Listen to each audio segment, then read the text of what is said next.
Okay, ഇപ്പോൾ കാര്യം വ്യക്തമായിരിക്കുകയാണ്. ശ്രീ പറഞ്ഞോ വാണിമൽ, പെട്ടെന്ന്. വ്യക്തമായിട്ടില്ല. ശ്രീകാന്ത് താങ്കൾ ചെയ്ത ദൗത്യോ ഒരിക്കലും എന്താണ് പറയാ അതിന് അതിന് അതിന് അതിന് അതിനെ പിന്നെ അവതരിപ്പിക്കാൻ കഴിയാത്ത ഭാഷയില്ലാത്ത ഒരു പ്രവണത താങ്കൾ ചെയ്തിരിക്കുന്നത്. രാജ്യസ്നേഹത്തിന്റെ, മനുഷ്യ സ്നേഹത്തിന്റെ, അതുമാത്രമല്ല കാടകത്തിനെതിരെയുള്ള താങ്കൾ റിപ്പോർട്ടില്ല. അത് ഞാൻ അഭിനന്ദിച്ചിരുന്നു. ശ്രീകാന്ത് ജി ഒന്ന് പറയാം, നിങ്ങൾക്ക് മനസ്സിലായി.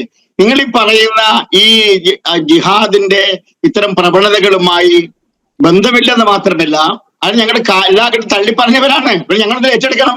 ഞാൻ ഈ ഇസ്ലാം എന്ന് പറഞ്ഞൊരു മുസ്ലിം എന്ന് പറയുന്നത് വലിയ കൂട്ടമാണ്. ആ കൂട്ടത്തിൽ ഒരുപാട് കള്ളന്മാരുണ്ട്, രാജ്യദ്രോഹികളുണ്ട്. അവരൊന്നും കാര്യങ്ങൾ ഏറ്റെടുക്കാൻ നമ്മൾ തയ്യാറല്ല. ഇതെല്ലാം നമ്മൾ തള്ളിപ്പറഞ്ഞതാണ്. നിങ്ങൾ ആദ്യമായിട്ട് ദയവ് ചെയ്തിട്ട് ഒന്ന് നിങ്ങൾ മുസ്ലിം ലീഗിന്റെ ഔദ്യോഗിക പത്രം ചന്ദ്രയാണ്. നിങ്ങൾ ചന്ദ്രിക ഓഫീസിൽ പോയി നോക്കണം. നടക്കുന്ന എല്ലാ പ്രവണതകളെയും, ഏത് പ്രവണതകൾ? രാജ്യദ്രോഹത്തെ തള്ളിപ്പറഞ്ഞ പാർട്ടിയാ മുസ്ലിം ലീഗ്. ഒരു മിനിറ്റ്, അല്ലല്ല, ഞാൻ പറയാൻ സമ്മതിക്കൂ. അല്ല, ഒരു സംശയം അതും കൂടി ഒന്ന് ചേർത്ത് പറഞ്ഞോളൂ. ചെറിയ സംശയം. നിങ്ങൾ പറഞ്ഞല്ലോ ഈ മതത്തിലെ കുറെ കള്ളന്മാരുണ്ടെന്ന് പറഞ്ഞല്ലോ. ഇവിടെ ഈ സമസ്തയുടെ ആളുകള് ഒരു 10ാം ക്ലാസ്സിലെ പെൺകുട്ടി സ്റ്റേജിൽ കയറിയപ്പോ അവിടുന്ന് ഇറക്കി വിട്ടിരുന്നു. അത് അയാൾ പറഞ്ഞത് ഇത് മതത്തിന്റെ നിയമമാണെന്നാണ്. ഇത് തന്നെയാണ് കേട്ടോ താലിബാൻ അവിടെയും ചെയ്യുന്നത്. ഇത് അപ്പൊ ആ സമസ്തയുടെ ആ ചങ്ങാതി അവിടെ തങ്ങൾ നിൽക്കുന്നത്, അവർ കള്ളന്മാരാണോ?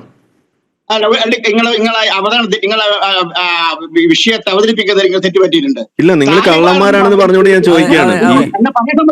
എന്നെ പറയാൻ സമ്മതിക്കൂ. താലിബാൻ എന്ന് പറയുന്നത് മതബോധമില്ലാത്ത, മതത്തെ രാഷ്ട്രീയവൽക്കരിച്ചിട്ട് അമേരിക്കൻ പണം കൊണ്ട് മനുഷ്യരെ വെള്ളിയാഴ്ച ദിവസം പള്ളിയിൽ മുസ്ലിങ്ങളെ കൊല്ലുന്ന കൂട്ടരവര്. അവർ ഇസ്ലാമായിട്ട് ഒരു ബന്ധമില്ല. താലിബാൻ സമസ്തന്റെ വിശ്വാസം എന്താണ്? സമസ്തന്റെ വിശ്വാസം പ്രായപൂർത്തിയായ പെൺകുട്ടികൾ സ്റ്റേജിൽ പരസ്യമായി ആടാനോ പാടാനോ സംസാരിക്കാനോ അവരുടെ തത്വമാണത്. ഇതന്നല്ലേ താലിബാനും പറയണേ. അപ്പൊ താലിബാൻ ചെയ്യുമ്പോ അവര് കള്ളന്മാരും, സമസ്ത ചെയ്യുമ്പോ അവര് പോലീസുകാരും. ഒരു സെക്കൻഡ്.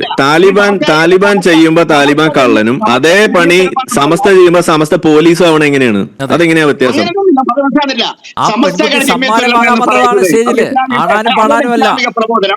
അവരുടെ ഇസ്ലാമിക പ്രബോധനം, സെമിനാറുകൾ, ചർച്ചകൾ, ലേഖനങ്ങൾ, കവിതകൾ.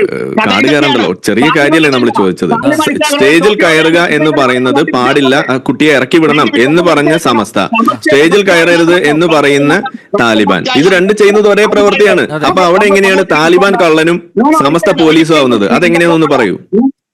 സാഹിബിന് താലിബാൻ അറിയില്ല, സമസ്ത അറിയില്ല. സമസ്ത എന്ന് പറയുന്നത് മതനിഷ്ഠയോടുകൂടി ജീവിക്കാൻ, ആത്മീയത ചിന്തയോടുകൂടി ജീവിക്കാൻ മുസ്ലിങ്ങളെ പഠിപ്പിക്കുന്ന പ്രസ്ഥാനമാണ്. അപ്പൊ കുട്ടിയെ സ്റ്റേജിൽ നിന്ന് ഇറക്കി വിട്ടത് മതത്തിന്റെ അടിസ്ഥാനത്തിലാണ്. ഇറക്കി വിടുകയാണ് ചെയ്തത്. ഇത് ഇറക്കി വിട്ടല്ലോ. സമസ്ത സെക്രട്ടറി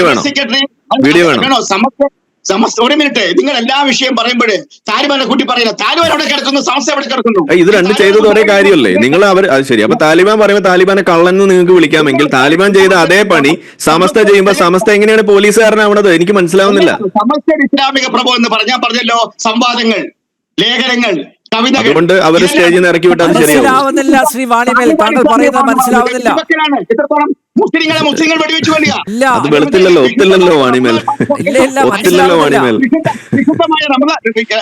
ഒത്തില്ല. മാസത്തിൽ വെള്ളിയാഴ്ച ദിവസം താലിബാൻ മുസ്ലിങ്ങളെ വെടിവെച്ചു കൊല്ലുന്നു. ഇസ്ലാമായിട്ട് ബന്ധമില്ല. അങ്ങനെയാണ് സമസ്ത. അപ്പൊ ഈ പെൺകുട്ടി മുസ്ലിം പെൺകുട്ടിയല്ലേ? ഈ മുസ്ലിം പെൺകുട്ടിയല്ലേ സമസ്ത ഇറക്കി വിട്ടത്? പറഞ്ഞല്ലോ, സമസ്യയുടെ ഇറക്കി വിട്ടതല്ല, ഉപദേശമാണ്. ഇറക്കി വിടുകയാണ് ചെയ്തത്. വീഡിയോ വേണമെങ്കിൽ നമുക്ക് കാണിച്ചു തരാം. ഇറക്കി വിട്ടു. ചില ആളുകളുടെ പ്രയോഗങ്ങൾ അങ്ങനെ ആകാം. ഒന്ന് വെക്കോ, അത് സമസ്യയുടെ വീഡിയോ വേണേ തരാം. അത് മാത്രമല്ല, കയർത്ത് സംസാരിക്കുകയും ചെയ്തു. ആ വേദിയിൽ സമസ്തയുടെ നേതാവ് കയർത്ത് സംസാരിക്കുകയും ചെയ്തു. ആടാനും പാടാനും ഇത് ആടലും പാടലും ഒന്നല്ല. 10ാം ക്ലാസ്സിൽ 1ാം റാങ്ക് വാങ്ങിച്ചതിന് സമ്മാനം വാങ്ങിക്കാൻ വന്ന പെൺകുട്ടിയാണ്. അതെ, അവിടെ എന്താ? അപ്പൊ ആ കുട്ടി എന്തിനാ ഇറക്കി വിടുന്നത്? സമസ്ത എന്തിനാ ഇറക്കി വിടുന്നത്? അത് ഇറക്കി വിടുന്നത് അത് ഇറക്കി വിട്ട ആളുകൾ കള്ളന്മാരാണോ അല്ലേ? മതത്തിലെ കള്ളന്മാരാണോ അല്ലേ? അദ്ദേഹം വിശ്വസിച്ച ആത്മീയ ചിന്തയുണ്ട്. ആ ആത്മീയ ചിന്തയുടെ പ്രകടനമാണ് കണ്ടത്. നമ്മൾ അഭിനന്ദിക്കുകയാണ് ചെയ്യേണ്ടത്. അപ്പൊ അത് തന്നെയല്ലേ താലിബാനും ചെയ്തത്? താലിബാൻ ചെയ്യുമ്പോ അത് കള്ളം ആവുന്ന എങ്ങനെയാണ്? അപ്പോ തോക്കല്ലല്ലോ. താലിബാനും പറഞ്ഞത് ഇറങ്ങിപ്പോ എന്ന് തന്നെയാണ് പറഞ്ഞത്. ഇനി മേലാൽ ഈ സ്റ്റേജിലേക്ക് വരണം, നിങ്ങൾക്ക് ഇനി സ്റ്റേജേ ഇല്ല എന്നാണ് പറഞ്ഞത്.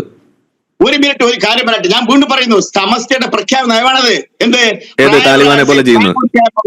സ്റ്റേജിലേക്ക് വരാൻ പാടാത്തുള്ളത്? ഇത് തന്നെയാണ് താലിബാന്റെ പ്രഖ്യാപിത നിലപാടാണ് പ്രായപൂർത്തിയായ പെൺകുട്ടികളെ സ്റ്റേജിലേക്ക് വിടില്ല എന്നുള്ളത്. ഇതെന്താ വ്യത്യാസം? ഞാൻ പറഞ്ഞ ശ്രീകാന്തിനോടാ, ശ്രീകാന്തെ, നിങ്ങൾ ചെയ്തൊരു മഹത്തായ ദൗത്യമുണ്ട്. ആ ദൗത്യത്തിൽ ഞാൻ അഭിനന്ദിക്കുകയാണ്. അതുകൊണ്ടെന്നറിയാം, നമ്മള് സത്യത്തിൽ ഈ കള്ള പ്രവാചകന്മാര്, കള്ള സന്യാസിമാര്, കള്ള പ്രമുഖന്മാര്, കള്ള പുരോഹിതന്മാരെ കൊണ്ട് നിങ്ങൾ വളരെ മോശമായി പോയി. ഞങ്ങൾ പറയുന്നു, ഏതെങ്കിലും ഒരു മുസ്ലിം ചെയ്ത കുറ്റത്തിന് ഇസ്ലാം ഉത്തരവാദിയല്ല. ഒന്നുകൂടെ പറയട്ടെ, ഇസ്ലാമിൽ പ്രേമം നടിച്ചിട്ട് വിവാഹത്തിന് ഇസ്ലാമല്ല. ഓർത്തോ, പ്രേമം നടിച്ചിട്ട് വിവാഹമില്ല, അത് ഇസ്ലാമികമായി സ്വീകാര്യമല്ല. അത് മനസ്സിലാക്കാൻ നിങ്ങൾ. ഇസ്ലാമിൽ വിവാഹം എന്ന് പറയുന്നത് ഇസ്ലാം സ്വീകരിക്കുക എന്ന് പറഞ്ഞാൽ ജീവിതക്രമം കണ്ടിട്ട്, എന്റെ ജീവിതം കണ്ട് വേണം ഒരു മതക്കാരൻ ഇസ്ലാമിലേക്ക് വരാൻ. അത് പണം കൊണ്ടോ അപ്പൊ കമല സുരയ്യ അറിയത്തിലാണോ? ഞാൻ പറയാൻ സമ്മതിക്കൂ, ഇസ്ലാമിലേക്ക് അങ്ങനെ ഒരു സംശയമാണ്. കമല സുരയ്യ മതത്തിലേക്ക് വന്നത് പണം വാങ്ങിയിട്ടാണ്.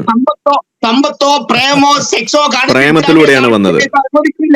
കമല സുരയ്യ ഇസ്ലാമിലേക്ക് വന്നത് പ്രണയത്തിലൂടെയാണ്, ചതിക്കപ്പെട്ടിട്ടാണ്. അതിന്റെ പിന്നിൽ പണം കൈമാറ്റം ചെയ്യപ്പെട്ടിട്ടുണ്ട്. അപ്പോ കമല സുരയ്യ ആ വന്ന കാര്യത്തെ നിങ്ങൾ തള്ളി പറയുന്നുണ്ടോ? ഇസ്ലാമിക പ്രവാചകൻ നിങ്ങളുടെ തന്നെ നേതാവാണത്. സമദാനിയാണ് ചെയ്തത്. ജീവിതത്തിന്റെ അർത്ഥതലങ്ങളിലേക്ക് കൂട്ടിക്കൊണ്ടുപോയ ഒരു കഥാവൃത്തത്തിന്റെ പുതിയ മുഖം കണ്ട വലിയൊരു മഹതിയാണ് അവര് ഈന്തപ്പനത്തോട്ടങ്ങൾ നോക്കിയിട്ട് പറഞ്ഞു, മുഹമ്മദ് നിന്റെ നാട്ടിലേക്ക് വരാൻ കഴിഞ്ഞില്ലോ എന്ന്. പക്ഷെ അവര് മരിക്കാൻ നേരത്ത് പറഞ്ഞത് തെറ്റുപറ്റിപ്പോയി എന്നാണ്. അപ്പോഴോ ഒരു കാര്യം മനസ്സിലാക്കി, മരിക്കാൻ നേരത്ത് കമല സുരയ്യ പറഞ്ഞത് തെറ്റുപറ്റിപ്പോയി എന്നാണ്. അവരുടെ ശവ സംസ്കാരം നടത്തിയത് ഇസ്ലാമിക രീതിയിലല്ല. ഏതെങ്കിലും ഒരു വ്യക്തികളെ കൊണ്ടോ, കലാകാരനെ കൊണ്ടോ, സാഹിത്യകാരനെ കൊണ്ടോ, സമ്പന്നനെ കൊണ്ടോ സുഹൃതമാകുന്നില്ല ഇസ്ലാം. അത് ഇസ്ലാമിന്റെ ആവശ്യമില്ല. ഈ പറഞ്ഞ കാര്യം നിങ്ങൾക്ക് സമദാനിയെ പറഞ്ഞ് പഠിപ്പിക്കാൻ നിങ്ങൾക്ക് പറ്റുമോ? ഇസ്ലാമിന് സമ്പന്നയുടെ ആവശ്യമില്ല. അങ്ങനെ ഇസ്ലാം ഇത് പറഞ്ഞ കാര്യം സമദാനിയെ പറഞ്ഞ് ബോധിപ്പിക്കാൻ നിങ്ങൾക്ക് പറ്റുമോ? ഇസ്ലാം വളരെ സർഗാത്മകതയോടെയാണ്. സർഗാത്മകത എന്നുണ്ട് അവിടെ ഇസ്ലാം ഉണ്ട്. അല്ലാതെ നിങ്ങൾ പറഞ്ഞ ഇസ്ലാമായിട്ട് യാതൊരു ബന്ധവും. ഈ ചതിയെ സർഗാത്മകതയുടെ ഭാഗമായിട്ട് കണ്ടാൽ മതി ആരിഫ് ഹുസൈൻ, കേട്ടോ. പക്ഷെ ഇസ്ലാമിൽ സർഗാത്മകത ഹറാമാണല്ലോ, പാട്ട് പാടില്ലല്ലോ, സംഗീതം ഹറാമാണല്ലോ. അപ്പൊ എന്ത് ചെയ്യും?